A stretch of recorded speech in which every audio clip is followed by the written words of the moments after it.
Hello guys, మీ దివ్య creations ఎలా ఉన్నారు? అందరూ బాగున్నారా? నేను కూడా బాగున్నా అండి. చూడండి, మా చిన్న పాప బర్త్డే ఉందని మేమైతే షాపింగ్ చేద్దామని ఇలా సిఎంఆర్ షాపింగ్ మాల్కి అయితే వచ్చేసాము. కానీ అనుకున్నది ఒకటి, అయ్యింది ఒక్కటండి. ఏమయ్యిందని అనుకుంటున్నారా?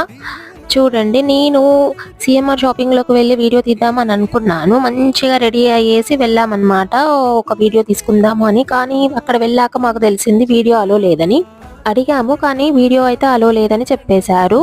మొత్తం ప్లాన్ అంతా బిస్కెట్ అయిపోయిందనమాట. అలా ఇక్కడ ఎందుకు కూర్చున్నాము అని అనుకుంటున్నారా? ఇది కూడా ఒకటండి. చూడండి, మా పాప ఐస్ క్రీమ్ కొన్నది. వద్దు వద్దు అంటే ఐస్ క్రీమ్ కొన్నది. ఐస్ క్రీమ్ కొని లోపలికి తీసుకెళ్ళొద్దని వాళ్ళు చెప్పారు. అంతే, అక్కడ కూర్చున్నాము ఐస్ క్రీమ్ అయిపోయే వరకు. తర్వాత మేమైతే లోపలికి వెళ్ళి షాపింగ్ చేసుకొని అయితే ఇలా బయటికి వచ్చేసాము. చూడండి, లోపలికి వెళ్ళాము, బయటికి వచ్చాము. ఇది మా వీడియో. ఎలా ఉంది? నాకైతే భలే అనిపిస్తుందండి వీడియో చూస్తుంటే. మీకు ఎలా ఉంది? కామెంట్ చేయండి. Thank you for watching.